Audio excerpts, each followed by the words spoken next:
Hey, everybody. Hey, Tejas.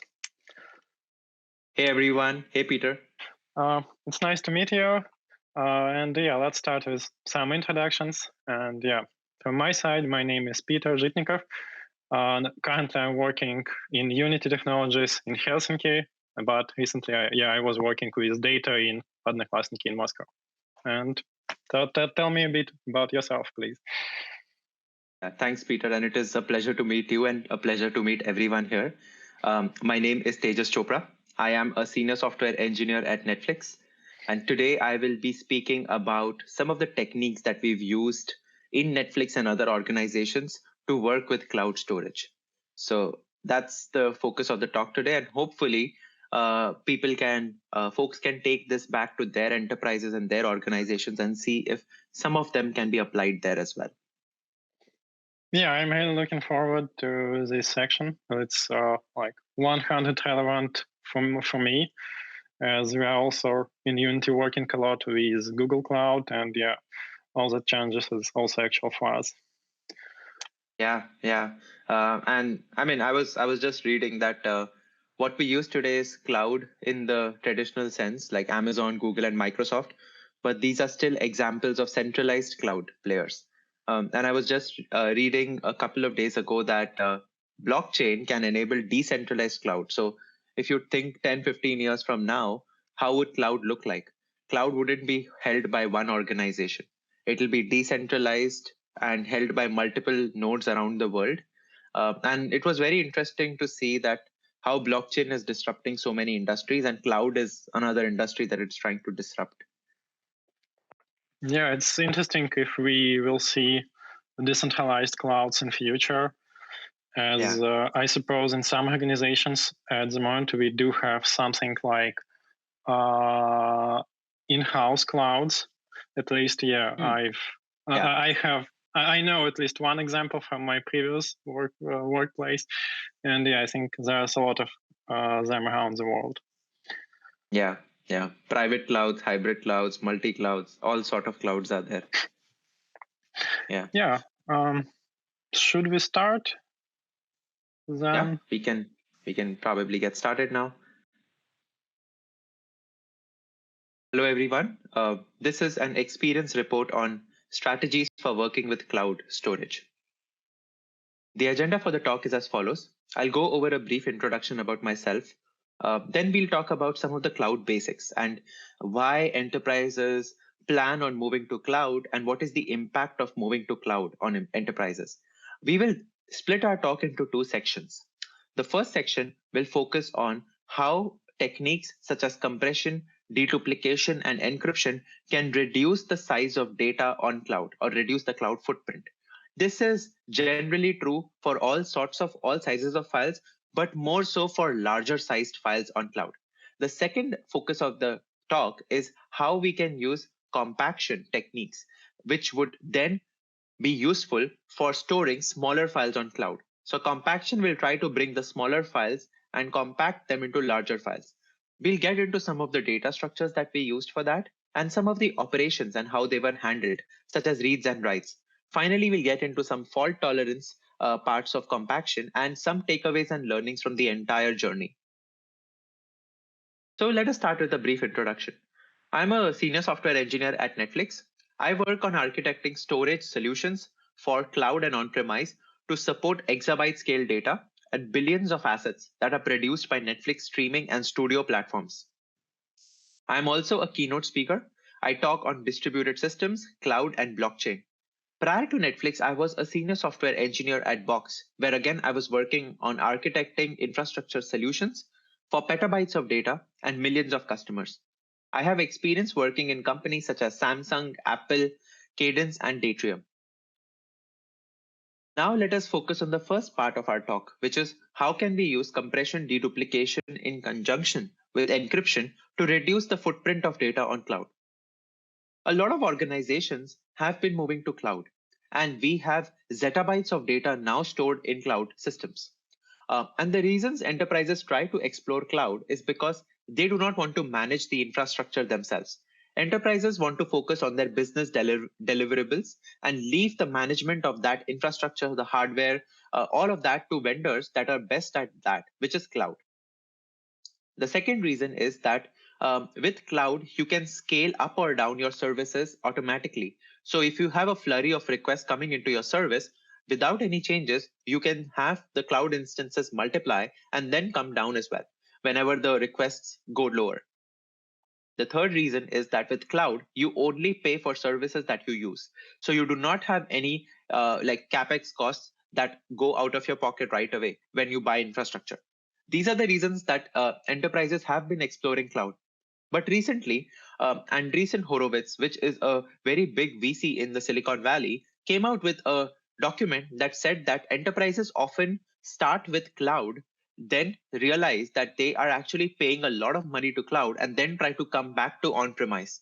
So there is always this tendency to design systems that are hybrid in nature, so that they can work on on-premise and cloud services. A simple example how costs in cloud can get complicated is the cost it takes to upload a file. So when you upload a file to cloud, you pay three types of costs. There is a cost to put the data on the cloud. So there's a put request cost. There's a cost of storing the data on the cloud itself, which is the data at rest cost. And finally, there is a cost to read the data out of cloud, which is the egress cost. So if you imagine a company such as Box that has hundreds of petabytes of data, and Netflix that has exabytes of data, if not designed correctly, this can lead to billions of dollars of money just to read the data out of cloud. Typically, we see that if in order to reduce the cloud bill, you will have a bunch of cloud optimization techniques. Right sizing is picking the right instance for the workload. Reserved instances is so that you can reserve instances upfront and not have to pay for spot instances. And the third parameter that organizations explore is storage. In this talk, we will focus on the third item in this list, which is storage. That will finally lead to a reduced cloud bill. We have seen that historically, on-premise file systems or your local file systems have used techniques such as compression and deduplication to reduce the file footprint. Let us see if these can be applied to cloud storage as well. Compression is the ability to reduce the size of the file by compressing the bits, storing the compressed bits in your storage, and then when reading, decompressing the bits. There are several techniques used for compressing data. LZ4, LZIP, and GZIP are some of them. Some techniques are lossy in nature and some of them are lossless in nature. One thing to note is that not all data is compressible. For example, images are not compressible. Media files are not compressible. So your compression techniques and whether you want to use compression or not really depends on the nature of your data. There is generally an overhead when compressing data. And this overhead is both in terms of memory and latency. Because when you want to compress data, you have to first buffer the data, compress it at that point, and then store the data. So it takes time to buffer the data and it takes some memory to buffer the data. In terms of just the latency, it is less than 2%. This is reasonable when you're trying to upload files to cloud, but it is not reasonable when you're trying to stream video to cloud. So at Box, for example, compression was heavily used and it gave us more than 5x the amount of reduction in the object. But at Netflix, compression is not used for streaming media files. The second technology is deduplication. Deduplication implies removing duplicates. So if there are two files that are exactly the same, you would only want to store one copy of the file and not have multiple copies of the file. And instead, you would want to hand out references to different users and applications for that single copy. What this means is that if one of the application tries to delete the file, you will not delete the file underneath because other applications may still be reading it. So you will have to maintain a reference count of sorts that will keep the references of the file, and only when the reference count goes to 0 will you delete the file. One interesting question comes up: how do you check for duplicates for a file? There are two ways to check for duplicates of the file. One technique is called online deduplication. This is online because here the duplicate is checked before the file is uploaded to cloud. So your file is being streamed to cloud. At that point, you actually generate the hash of a file. A hash is nothing but a signature of the file. So that is unique for every file. And even if you change one alphabet or pixel in the file, the hash will completely change for that file. That is the nature of hashing and generating signatures. So in online deduplication, you will keep the signatures of all the files that are present in your cloud. And if your current streamed file matches any of these, you do not need to stream the file because there is already a duplicate on cloud. Uh, of course, online deduplication is trickier to handle because it has a lot of state management. And so organizations have fallen back to something called as offline deduplication. In offline deduplication, you will stream the file to cloud.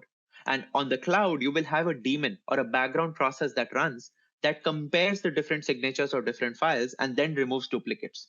So you will still pay the cost of putting the file on cloud and the cost of storing the file until you have detected that there is a duplicate. So far, I've been talking about duplication at the granularity of a file, but you can deduplicate at finer granularities as well. For example, at Netflix, we generally store media files, which are huge and are in gigabytes sometimes. And even if one pixel of the file changes, you wouldn't, the entire hash and the signature of the file would change. So in such scenarios, in order to get the maximum benefit for deduplication, what we do is we split the file into several chunks. So when we have to deduplicate, only the chunk that contains that pixel gets changed.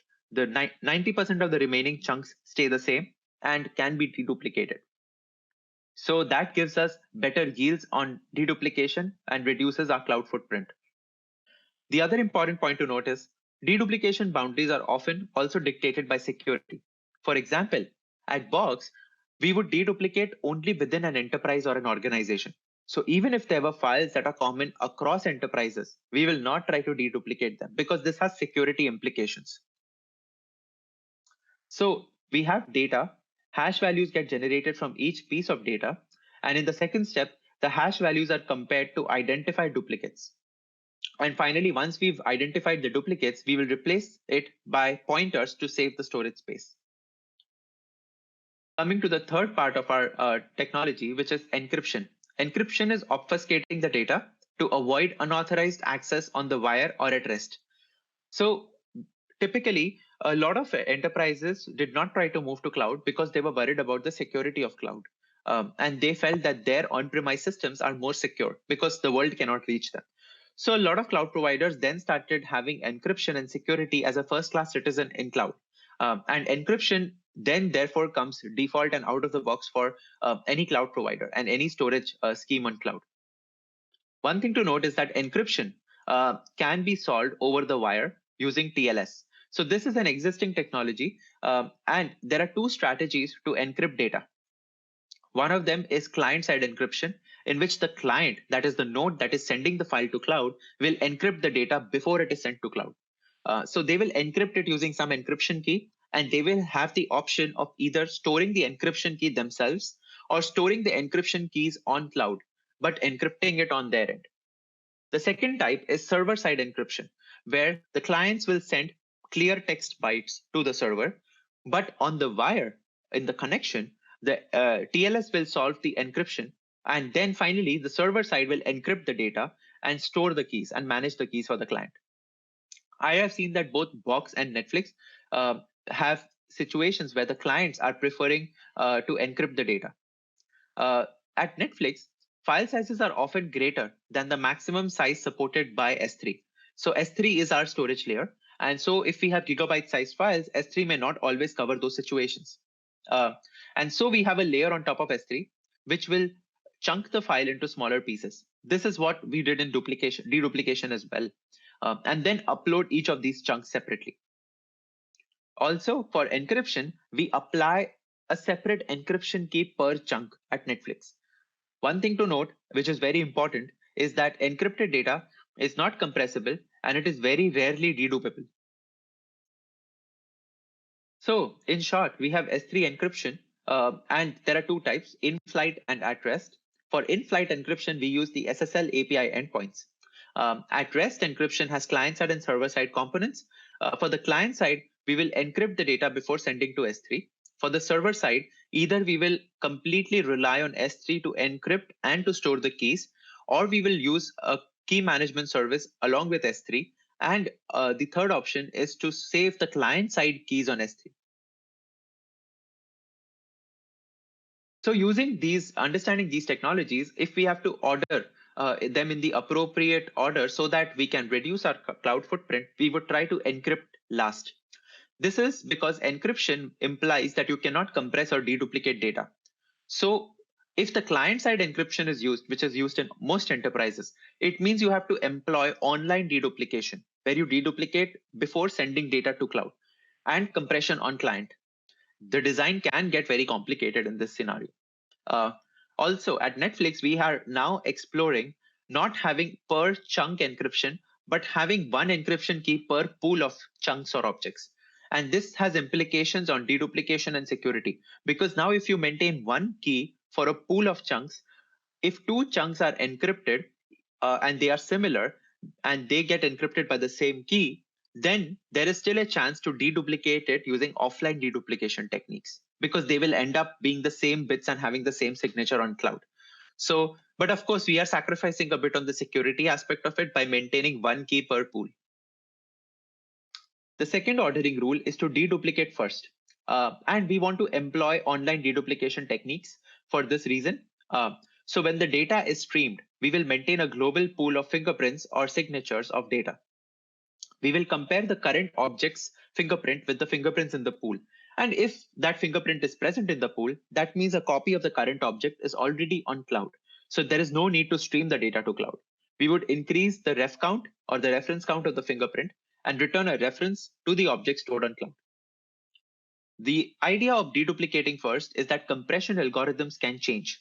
By deduplicating first, you are protecting yourself against any change in the algorithms in the future. So given that we have these two rules in place, an optimum write flow would actually work this way. One thing to note is that we do not upload a write or do not read directly from cloud. Because there are egress costs associated with reading data from cloud, we have an on-premise system in the middle, which will cache the data, store the hot data, and can be used to serve almost all the reads.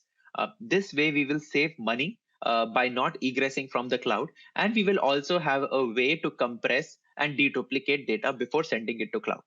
So in this example, you have a client that is sending a file to the cloud. The first step is that we will try to deduplicate it, which means we will go and refer to a global fingerprint table, check if the fingerprint of the file exists in this fingerprint table. If it does, then there is no need to stream the file to cloud. Let us assume that it doesn't do. So in that case, we will compress the data first, store the compressed bits in local storage, and then encrypt the data and upload it to cloud. So once the file is uploaded to cloud, the cloud will contain encrypted compressed bits of the file, which will have a lower footprint than the original file. Finally, we will update the fingerprint table with the location of the file in cloud. So this is a typical write flow. A read flow will do the reverse of this. So the read will try to serve the read from your local storage if it is present. In this case, let us assume that this is the first time you're reading this object, so it is not present in local storage. You will first check the location of the file using the fingerprint table, and you will know the exact location in the cloud bucket. Once you do that, you will download the file. So at this point, you're downloading encrypted compressed objects from cloud. So it will have some egress cost, but because you've reduced the size of the file, it will be less expensive than if you were to put the entire file. Finally, you will decrypt the file, store the compressed bits on local storage, decompress the file, and return the read request to the node. And subsequent reads for this file will be served from your local storage and will not have to go to cloud. So some takeaways and learnings from using these technologies. So not all data is compressible. Compression, in fact, adds latency. So you can remove the step of compression, and which is done in organizations such as Netflix. Many organizations such as Box first store the data on premise and then upload it to cloud. This saves egress cost. In Netflix as well, many files are temporary in nature, which means that they will actually, a lot of artists work on a lot of files, but only 1% of the files make it to the eventual movie. So for 99% of the files, they are temporary in nature and they will get deleted. So if we store these files on cloud, our cloud costs will explode. And that's why we explore solutions that are hybrid in nature. The other thing to note is that at Netflix and at Box, file sizes come in variety of shapes and sizes. So files, we have a bunch of small files, a large number of small files that are generated, and these are files that deal with the metadata of movies or metadata of assets. And then we have large assets as well, which are large movie files that are stored on cloud. So we are using this session to talk about optimization techniques for both ends of the spectrum. Online deduplication is tough. So it requires a lot of state management, reference counting, concurrent accesses that need locking. So companies have typically started off with offline deduplication to get some benefits of deduplication. So at this point, I will take a pause and we can discuss some questions before we move on to the next section of our talk.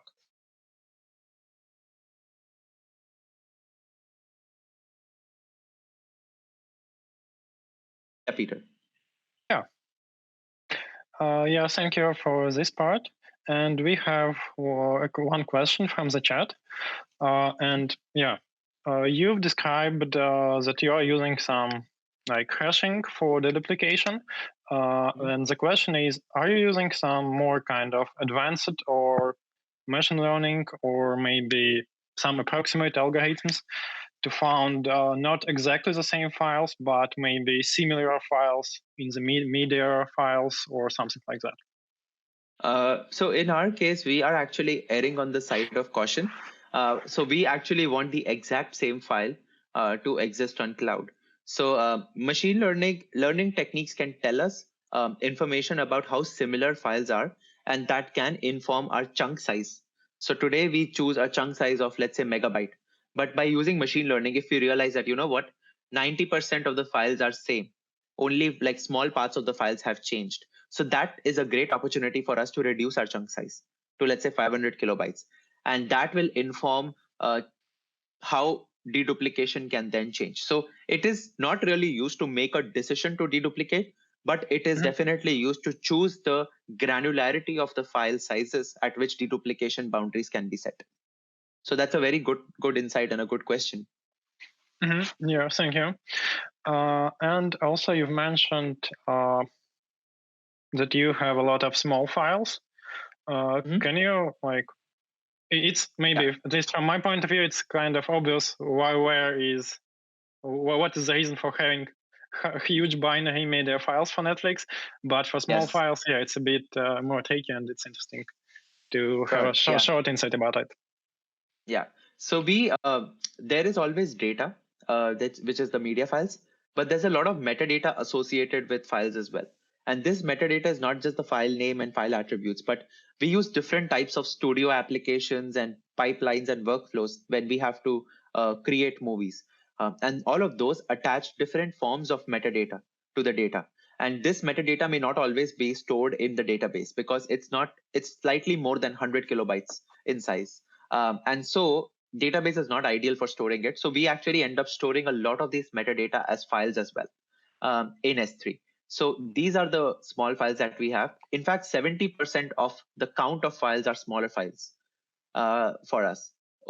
So we have a large number of very small files and a small number of extremely large files. So our workload is very different compared to a traditional file system or a traditional organization. And that's why exploring techniques that can help us optimize for both of these ends of the spectrum is very critical for us. Okay, thank you for the insights. And yeah, I think we should continue. Okay, sure. Coming to the second part of our talk, which is compaction.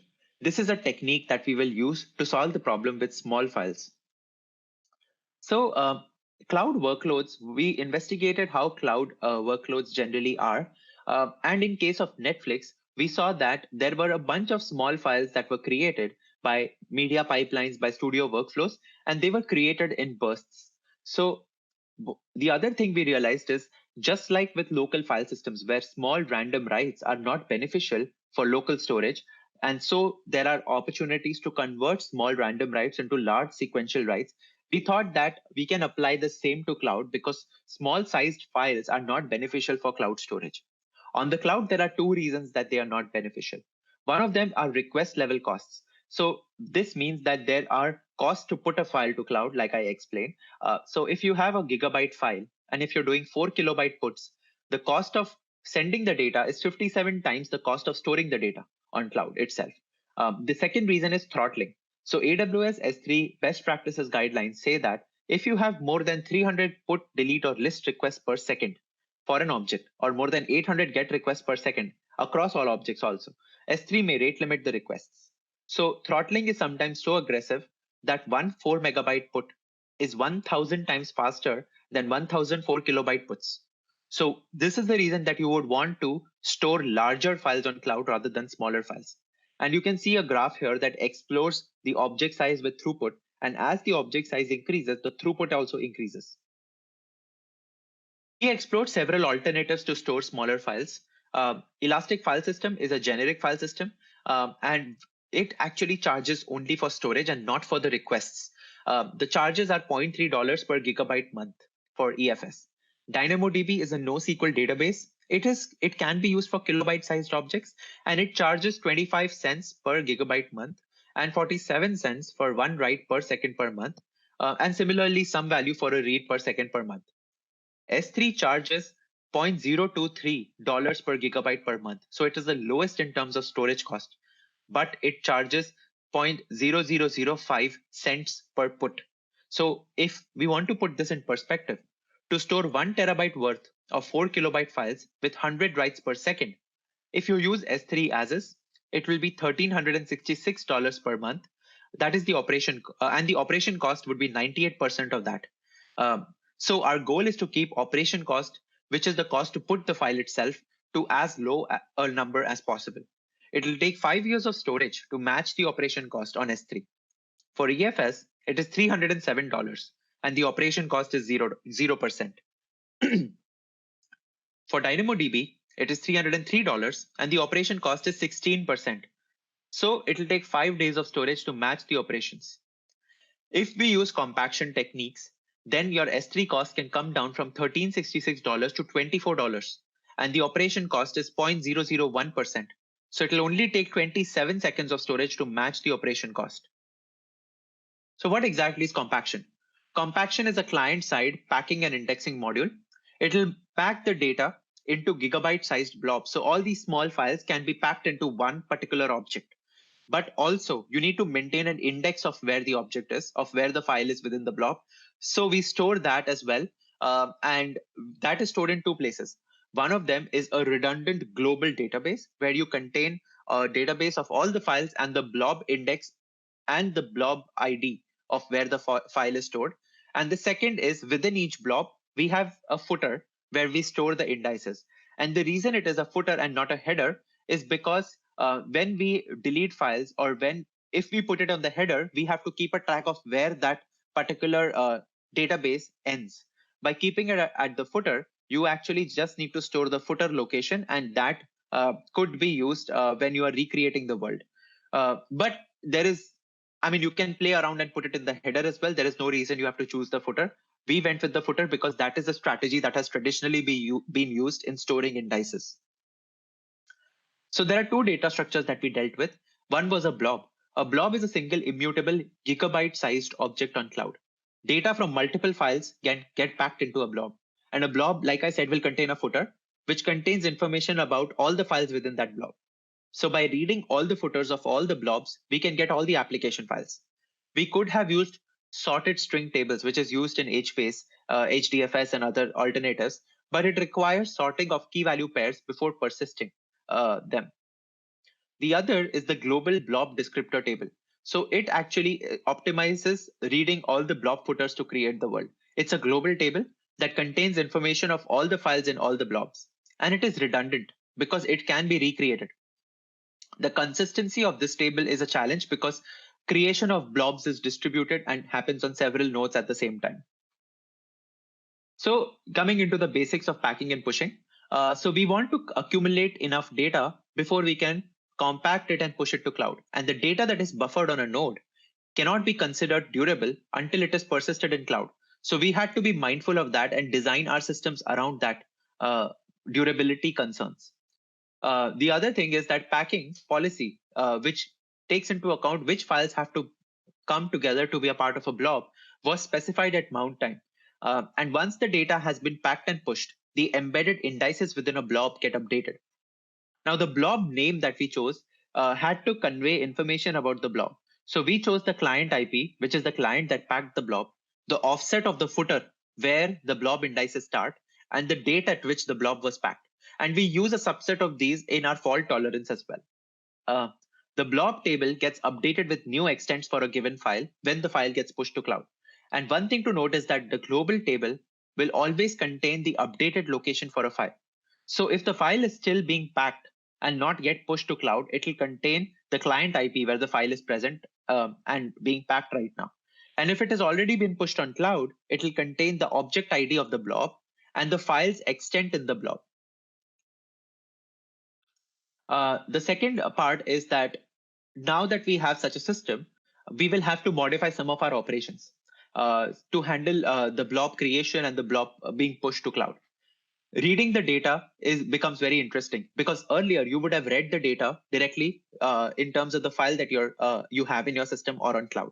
But in this case, the files have now become a part of a bigger blob. So to read a particular file, you need to first find the blob that contains the file and then read the appropriate section of the blob. The blob descriptor table helps with that because it contains the exact location of a file. If the file is buffered and still on a client, it will point to the client node, and you can use client-to-client forwarding for reading that data. If it is already pushed on the cloud, then you will have to issue a range read request. The range read request reads only a range from an object. So you can specify the start and the end parameters for an object, and it will only read those bits. And that can be used to effectively read that single file from cloud. But you may sometimes want to read more than just that file because that's the essence of prefetching data and essence of spatial and temporal locality. And this will give you benefits for subsequent read requests that may occur to other files in that blob. Typically, we store files that are similar in nature in one blob. So when the first read request comes in, we actually try to prefetch the entire blob on our client. And that reduces the read latencies for future fetched content.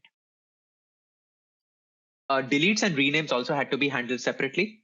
So when the client issues a delete, you cannot just delete a file directly because the file is present inside a blob. And today there are no techniques to delete a part of an object. So what we do is we first remove the file from the global table to prevent further accesses to the file. Then we check for the liveness of the blob that contains the file. If the blob contains a lot of files that have been deleted, we will periodically check for that and we will repack the blob, which means we will read the active files from multiple blobs, pack them into a newer blob, and then delete those blobs completely. After they are packed, we will have to update the blob descriptor table to reflect the new location of these files. So this is how we will handle deletes. Renames of files also are an atomic update on the file's name in the descriptor table. But the file information within the blobs also need to get updated. So for that, what we do is for the future blobs that are written, we piggyback on them and we write the current file's rename information in a future blob, even if the file itself is not present in that blob. The idea being that when we recover our systems from the blobs, we will read the blobs in the order of creation. And that is why we have date inside the blob's object ID. So if we are reading the latest blob at the end, we will then be able to get the rename information from there. Now, delving a bit into fault tolerance. So, and in this particular architecture, you can have multiple systems that can go down at different points in time. The master, which actually contains the blob descriptor table, can periodically die. So you will have to back up the blob descriptor table to cloud. So blob descriptor table, we try to start off with having it on premise, and then we have a hybrid blob descriptor table, which periodically gets synced to cloud. And the reason is that we wanted to, we realized that the blob descriptor table can be stored on premise and reduce the amount of network connections that we send to cloud. So we absorbed a lot of the performance by having it on a master. And what happens is that on a crash of a master, we will see the last checkpointed table from cloud, and we will fetch that information.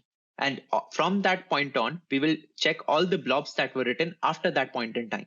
So that can be filtered by the date parameter that we put in the blob object ID. The other thing is that the client that is packing the blob can die. So when the client dies, the files that are buffered for packing are lost, and they can still be recovered if they are persisted on the local disk, but we make no such guarantees. If the files were packed and pushed to cloud, that means they were compacted, then the table will contain the information for recovery. If they were packed and pushed, but the table was not updated because either we did not get the response back or the table was not present, then the embedded indices within the blobs will contain information for recovery. So this is how we will handle fault tolerance in our system. So here are the results from our experiments. We saw that the price by using compaction was reduced by 25,000 times. And this was for creating 24.4 gigabytes worth of 8 kilobyte files and storing them on S3. We also saw that the throughput was increased by 60 times by using our compaction techniques. So conclusion, cloud file systems should aggressively pack files into cloud objects, especially if you have small files in your systems. And cloud object stores are not very optimized for handling small object files because there is a significant per operation cost and throttling that limits the number of operations per second. By employing compaction techniques, we can reduce the cost by 25,000 times and increase the throughput by 60 times. This is a very good strategy to use if you're backing up smaller files, because the smaller files can be archived using this strategy to improve the backup times and costs. I did talk a bit about packing policies that are specified at mount time, but you can use machine learning here to choose the right kind of policy that packs appropriate files into a blob. Some files can be packed by create time. Some files can be packed per application. We could also pack files that have similar read profiles or similar life cycle, because that can then benefit from prefetching or even eviction from a blob or repacking a blob. So that's my time. Thank you so much for joining me today. Please feel free to reach out to me on LinkedIn, Twitter, or my email address. Thank you.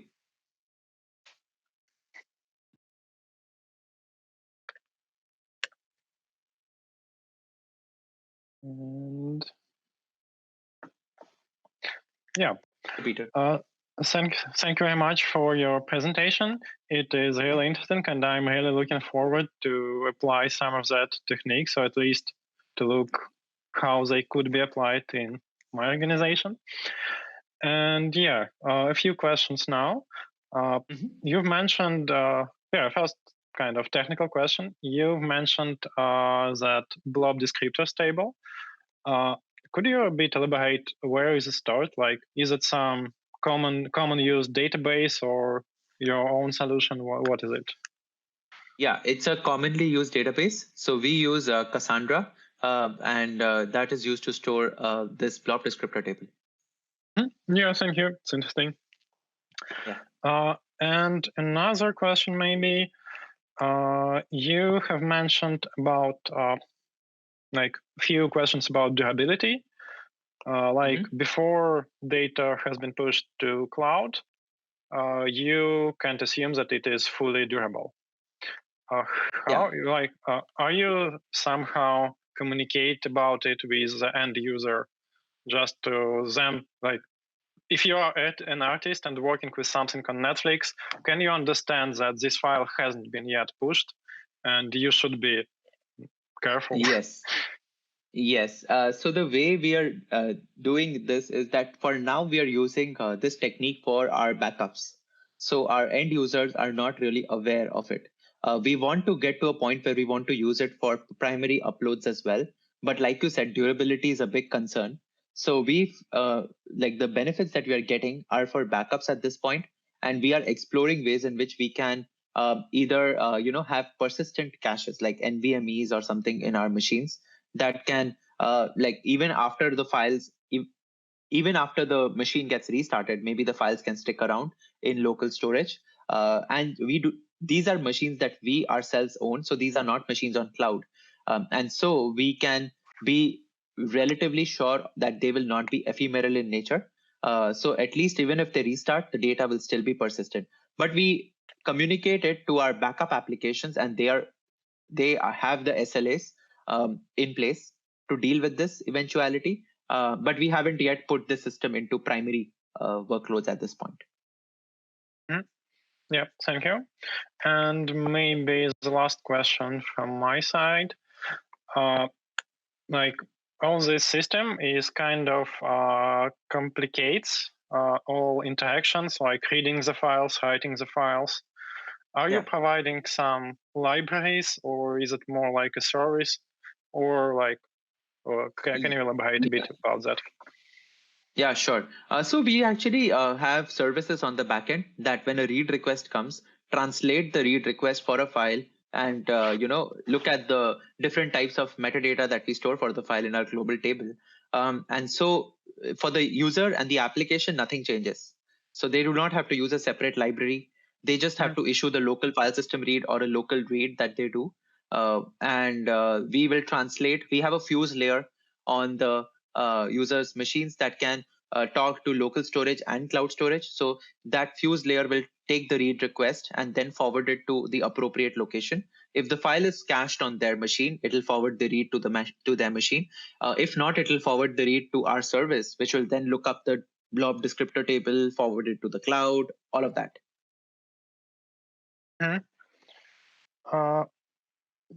Yeah, and one question that we have just received in the chat, it's also quite interesting for myself. Do you have any methods to to comply with GDPR or any like stuff like that when you need to delete at least one record, like one record from the big blob? Yeah, we have a separate team that deals with that part of it, where we do have to comply with GDPR requirements, especially for artists that work out of those regions in the world where you have different types of compliance reasons, compliance techniques. So we actually actively revisit our storage techniques and delete the data from the backend appropriately. But that's a separate team that deals with compliance. So the storage team themselves do not deal with it. We expose APIs and they build frameworks and pipelines on top of it to call the appropriate APIs to delete the data. Okay. Yeah, I think that's all questions that I have at the moment, and we can discuss a lot more in discussion zone.